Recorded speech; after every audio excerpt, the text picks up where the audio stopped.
Hi, it's Kiffin Lobates here, and today a video on non-fungible tokens, and then I'll move on from that topic. So to get you all fired up and interested to begin with, I have issued 10 non-fungible tokens on the Ring-B test network for Ethereum, and this allows me to illustrate one of the first problems with tokens and Ethereum at the moment, which is I didn't do it on the mainnet because it would have cost me somewhere in the region of $2,000 to $2,500. So that's a lot of money to spend on issuing a bunch of non-fungible tokens as an illustrative concept for this video. Now, what I decided to do was I thought I would mint some tokens that represent prime numbers, because nobody else seems to have staked a claim to the prime numbers, and I thought it would be amusing in order to have some non-fungible tokens representing primes. And in fact, I've minted the first 10 primes, but I can continue minting more tokens as and when I see fit, and if my amazing testnet tokens actually sell for testnet ether. So I'm not going to make any money off this. But anyway, there you go. You have a unique opportunity to own these tokens, and in the post I'll even send a link to the OpenSea shopfront that I'm using in order to engage in transactions with them. Right, so we've covered the first problem, which is that on Ethereum the transaction costs are so high that it's too expensive to engage in normal transacting. And of course there are lots of people working on solutions to this. They mainly seem to revolve around side chains, the idea being that the side chains will be cheaper, and then you write back the state of the side chain to Ethereum, and you use Ethereum as an anchor in order to validate your side chain's transactions. So we'll see how that goes over time. Anyway, so these are non-fungible tokens. There's a standard out there, it's called ERC721, and it allows you to deploy a smart contract onto Ethereum, which is kind of like a template that allows you to produce your own non-fungible token contract. Now, the first problem I see with this template is that it's quite clunky. If you want to transfer your token to another address, you first need to submit a transaction to approve the transaction, and then you need to submit the transfer transaction itself. And given the Ethereum costs, that means that, again, it's expensive to transfer a non-fungible token from one address to another. And the second problem I have with non-fungible tokens when used for these collectible art pieces is that the token doesn't contain the art piece, it contains a reference to information.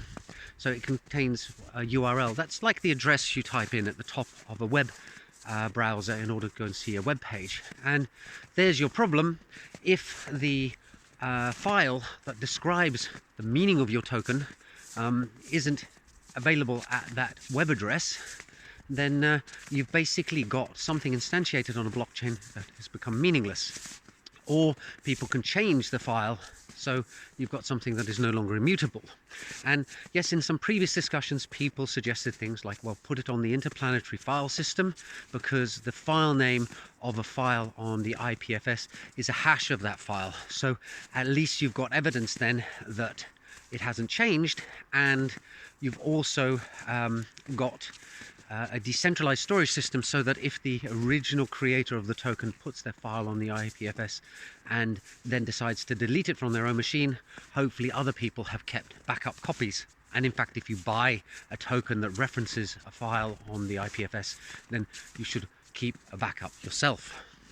So there's the first problem with regards to immutability and persistence of these tokens. So they boil down to pointers. You have these in programming. It's like, it's not the data itself, it's a pointer to where the data is. So what was the next thing I was going to look at? Oh yes, so I said that my tokens were stored on the interplanetary file system, or rather the images associated with them are stored there, and there's some lovely black and one other color PNGs of the various numbers that my tokens represent. I made them look very elegant and classy, and they're out there. So as I said, follow the link to the OpenSea site and you can actually see those.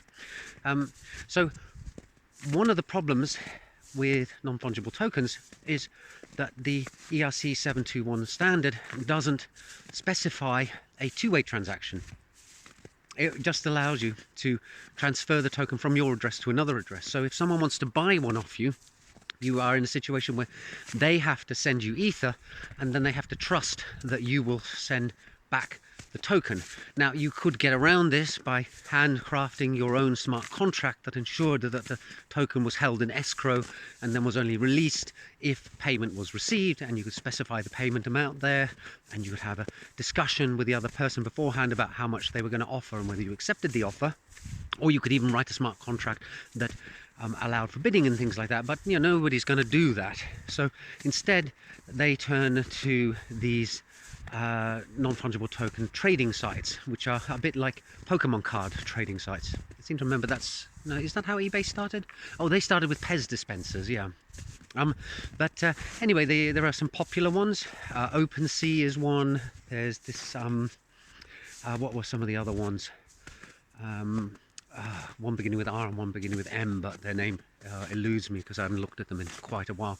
Now, the problem with these sites is that they act as central authorities, and the whole point of blockchain was meant to be that systems get decentralized. And here we are back to the central authority problem again. And there's an extra problem with, for example, OpenSea, in that if you have a collection of non-fungible tokens that you want to trade, you have to give OpenSea permission to do transfers on your behalf. So they could run off with your incredibly valuable non-fungible tokens. And I really don't want to lose 5 or 7, but I've had to take that risk when I've put them on the OpenSea testnet website. So there's another problem. And of course, OpenSea charges fees for engaging in these transactions on your behalf. So we're back to the middleman, the broker problem that blockchain was supposed to avoid in the first place. And here's another interesting thing. OpenSea has made it very easy for you to mint your own tokens. You don't actually need to have any programming knowledge. Now, my tokens, they were handcrafted. I did go and use OpenZeppelin's standard contracts, but you'd feel a fool not to, because why reinvent the wheel when other people have done it and have lots of safety checks in place? So, but I did use the base ERC 721 protocol contract that OpenZeppelin provided, tweaked it a little bit. I defined my own data structure that complied with the recommended one for ERC 721. Added a few extra fields, namely an integer field, so you can actually put the prime number in there, which means you could actually use the tokens to do some real prime number maths. What was the problem I was going to get at with OpenSea here? Oh yes, they've made a nice simple interface that allows you to just fill in the blanks and click submit and pay a fee, and OpenSea will mint the token for you. So you don't need to be a programmer to use it. But here's the weird thing. You might want to make a token and try and sell it, but you might think, well, this craze is kind of getting a bit oversaturated. There's a good chance that my token won't sell, and I don't want to pay hundreds and hundreds of dollars to mint a token that I'm not going to be able to sell. Well, OpenSea gives you the opportunity to not mint the token until a sale has actually happened. So this is a bit like selling a house that's not been built yet, and then once you've sold it, then you go and build it. Now, to me, when it comes to non-fungible tokens representing some kind of art, that seems a little bit weird. That's a bit like Dali painting stuff on demand. Here's a blank page with my signature on it, and then if someone offers to buy it, then we'll slap a print on it. But we're not going to print a whole run until we know that we've got a good market lined up. So there's another problem. Now, do believe me when I say that I think non-fungible tokens are going to have some interesting uses in the future.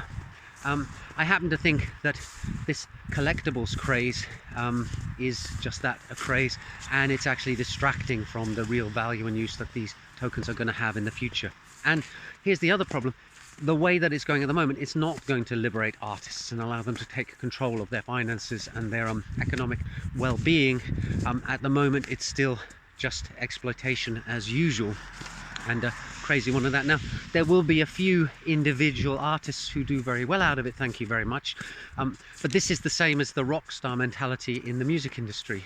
You know, 99.9999% of musicians are not going to become wealthy rock stars, and the remaining 0.000001% who do become rock stars and do bring in lots of money, well, for every $1 or $2 that they make, their managers and the record company and the lawyers and the PR agencies and all that are going to be making a magnitude of dollars higher. So really what it boils down to is being an artist is a lot more fun than most jobs out there, and when something's enjoyable, then it tends to get overcrowded, and as a result economics kicks into play. There's a lot of supply and not as much demand, so as a result the returns for being a supplier drop. Was there anything else I was going to say about non-fungible tokens? Oh yeah, I was talking earlier about royalties, but with smart contracts you could implement some kind of automated payment system where every time your token is sold onwards you get a cut. As I said in the previous post, that stuff is still work in progress, and the people who are looking at it are finding out firsthand for themselves that royalties is a really tricky business. There's so much different legislation out there, different countries have different approaches to it. Each royalty contract tends to be pretty much unique and customized, so trying to come up with a general template that satisfies all the existing markets isn't going to be possible. I did feel tempted to go into the discussion where they were talking about adding a royalty standard to ERC 20721 tokens and suggesting that they just put something simple there to start with to get the ball rolling, but I thought it would be better if I just left them to it. Anyway, there you go. Quite a long, slightly rambly video on non-fungible tokens. It's been a fun ride, but to be honest, for now, I'm a bit happy to turn my back on them and move on to other things. Hope you've enjoyed this video, and I'll see you in the next one soon. Bye for now.